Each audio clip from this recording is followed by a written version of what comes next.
આજે છે કારતક સુદ પૂનમ એટલે કે દેવ દિવાળી તરીકે તેને ઉજવવામાં આવે છે।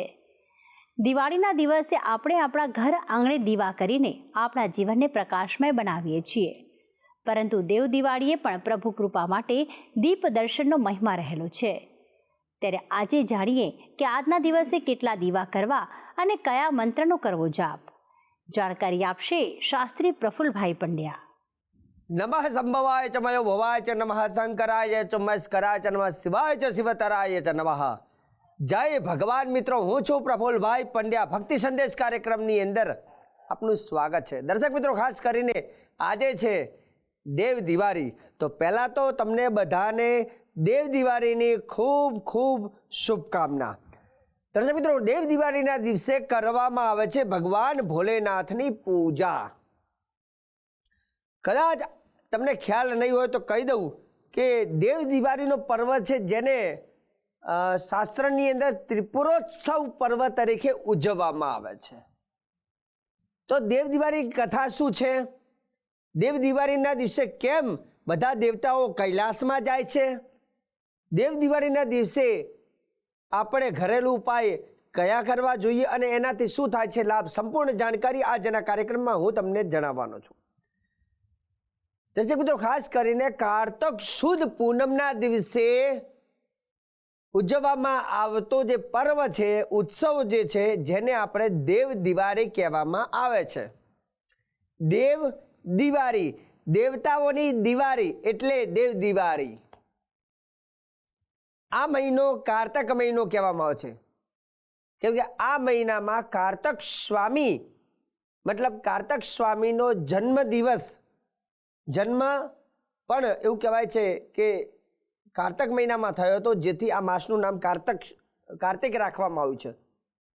कार्तिक स्वामी उपरथी नाम पड्युं कार्तक मास। एवं कहेवाय छे के देव दिवाळीना पर्वनी अंदर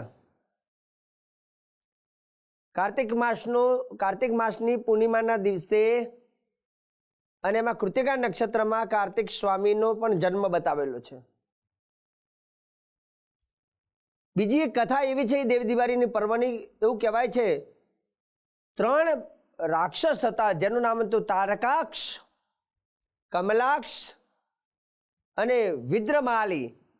આ 3 રાક્ષસોએ બ્રહ્માજી જોડેથી એવું વરદાન લીધું હતું અને એ રાક્ષસો એટલા બધા શક્તિશાળી હતા કે એ રાક્ષસોને मारवा अशक्य था, केम के त्रणेय लोक उपर एमनु आधिपत्य हतुं, अलग अलग लोक में।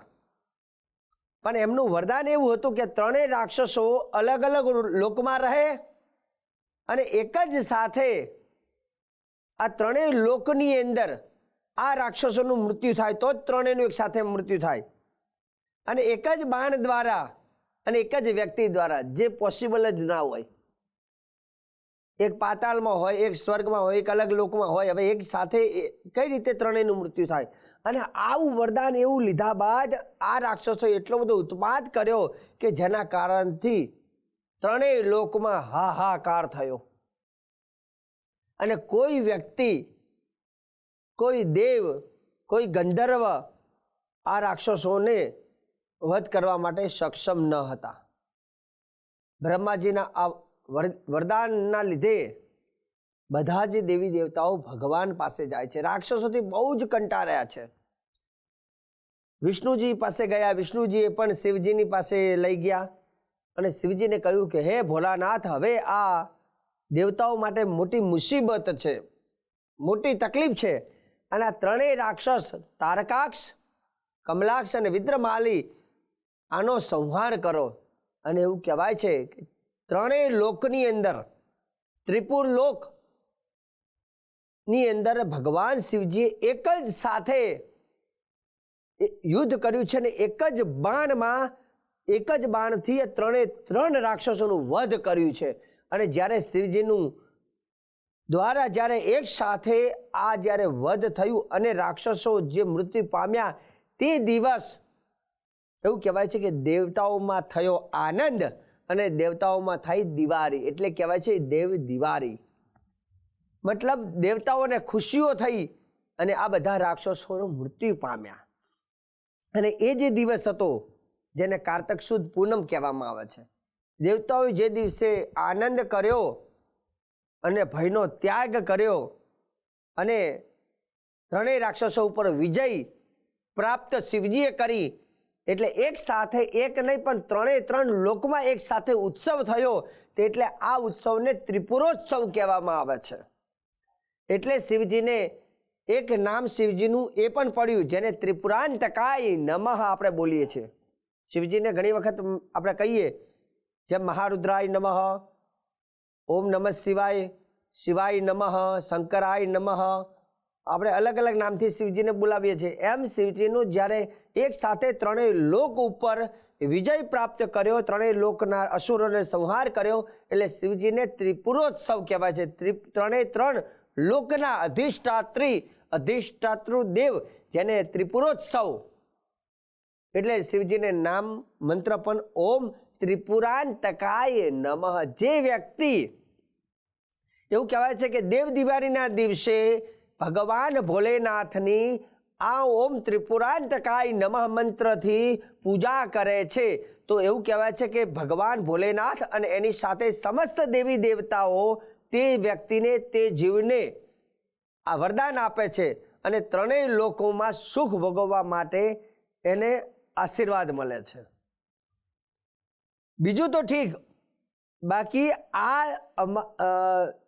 દેવ દિવાળીના સાંજના સમયે જે માણસ સપ્તવિંશતિ એટલે કે 27 દીવા ઘીના શિવજીના મંદિરમાં કરે છે દેવ દિવાળીના દિવસે સાંજના સમયે, તો એનાથી પણ એને મોટો લાભ થાય છે. કયો લાભ? તો અહીંયા લખ્યું છે દદીપમ પૂર્ણિમાવસ્યામ સર્વ પાપ પ્રમુચ્યતે. પહેલા તો એ માણસના જીવનના જેટલા પણ પાપ થયા હોય તે બધા જ પાપ નષ્ટ થાય છે, પહેલો પોઈન્ટ. બીજા નંબરની વસ્તુ કે આ શિવજીને ફરતા, એટલે કે શિવલિંગ હોય અને ચારે બાજુ ફરતામાં તમે દીવા કરવાના, 27 માટીના કોડિયાની અંદર 27 દીવા દેવ દિવાળીના દિવસે સાંજના સમયે કરો છો તો એનાથી ફાયદો એવું લખ્યું છે કીટા પતંગાસ મસકાશ્ચ વૃક્ષા જલે સ્થલે એ વિચરંતી જીવવા દૃષ્ટવા પ્રદીપમ નચ જન્મ ભાગિનો ભવંતિ નિત્યશ્ચ પસાહી વિપ્રાહ. એવું કહેવાય છે કે જે માણસ સાંજના સમયે 27 દીવા શિવલિંગની શિવાલયમાં જઈને કરે છે અને એ દીવા કરવાથી તે વ્યક્તિને જીવનમાં પાપમાંથી તો મુક્તિ મળે છે, પણ એ વ્યક્તિનો ક્યારે પણ બીજી વખત જન્મ થતો નથી. એ સદૈવ શિવલોકમાં વાસ કરે છે, સદૈવ સુખ ભોગવે છે, જન્મ અને મૃત્યુના બંધનમાંથી મુક્ત થાય છે 27 દીવા કરવાથી. અને બીજું તો ઠીક, વ્યક્તિ દીવા કરે એને તો લાભ થાય, પણ એની સાથે સાથે આ 27 દીવાને જે કોઈ જોવે છે, અને એમાં પાછા મનુષ્યો તો ઠીક, મનુષ્ય સિવાય પણ કીટા પતંગા, અહીં લખ્યું છે કીટા પતંગા મસકાશ્ચ વૃક્ષા જલે સ્થલે એ વિચરંતી જીવવા. કીટા પતંગા મતલબ કીડી મકોડા કે પતંગિયા કે વૃક્ષ કે પાણી કે પશુ પંખી કે કોઈ પણ વ્યક્તિ, કોઈ પણ જીવ આકાશની અંદર ઉડતા હોય અથવા ગમે ત્યાં એ ફરતા હોય, પણ એ જીવ પણ જો આ 27 દીવાના દર્શન કરે છે તો એ જીવનું પણ મોક્ષ થાય છે. અને એ જીવને પણ ક્યારે 84 લાખ યોનિના ફેરાની અંદર એ જીવ આવતો નથી. આ દર્શન કરવાથી એ જીવ એ મોક્ષ થાય છે અને સદૈવ આ યોનિના જન્મ મૃત્યુના બંધનમાંથી મુક્તિ મળે છે અને ક્યારે કોઈ યોનિ એની મળતી નથી, કેવલ શિવલોકમાં એનો વાસ થાય છે. અને આવું શાસ્ત્રમાં પ્રમાણ આપેલું છે. કીટા પતંગા મસકાશ્ચ વૃક્ષા જલે સ્થલે એ વિચરંતી જીવા દ્રષ્ટા પ્રદીપમ, દ્રષ્ટવા ખાલી જોવાથી, દ્રષ્ટા પ્રદીપમ નચ જન્મ ભાગિનો ભવંતિ નિત્ય પસવાશ્ચ વિપ્રાહ. તો આ મહત્વ દેવ દિવાળીનું રહેલું છે. તો દર્શક મિત્રો, દેવ દિવાળીના દિવસે શક્ય હોય તો ભગવાન ભોલેનાથની સરસ મજાની પૂજા કરજો. શિવજીને જલનો અભિષેક કરી પંચામૃતથી નવડાવી અને શિવાલયમાં જઈ અને શિવજીની તન મન અને ધનથી પૂજા કરી અને 27 દીવા ખાસ શિવજીને અર્પણ કરજો. અને આ એક જ દિવસ એવો છે કે જેમાં દેવો બહુ ખુશ હોય છે અને બધા જ દેવી દેવતાઓ કૈલાસ પર્વતમાં જઈ અને શિવજીની આરાધના કરતા હોય છે. અને આજના દિવસે જો કોઈ માણસ શિવાલયમાં જઈને શિવની આરાધના કરે છે તો એવું કહેવાય છે કે તે વ્યક્તિ પણ કૈલાસમાં જઈને શિવજીની જોડે જેમ દેવતાઓ પૂજા કરે છે તેમ તે વ્યક્તિ પણ કૈલાસમાં પૂજા કરે છે એવું કહી શકાય. તો આ દેવ દિવાળીનું બહુ વિશેષ મહત્વ છે. તો આ દેવ દિવાળીના પર્વને સારી રીતે પૂજન કરી અને ભગવાન ભોલેનાથ અને સમસ્ત દેવી દેવતાઓનો આશીર્વાદ તમે પ્રાપ્ત કરજો. તો દર્શક મિત્રો, આ હતો ભક્તિ સંદેશ કાર્યક્રમનો સુંદર ઉપાય. અને સદૈવ ભક્તિ સંદેશ કાર્યક્રમની અંદર આવા જ ઉપાય, શ્રેષ્ઠ ઉપાય, સુંદર ઉપાય અને ઘરેલું ઉપાય હું પ્રફુલ્લ પંડ્યા તમને સદૈવ કહેતો રહીશ. પરંતુ કાર્યક્રમ જોવાનું ચૂકતા નહીં. મને આપી દો તમે રજા. જય ભગવાન.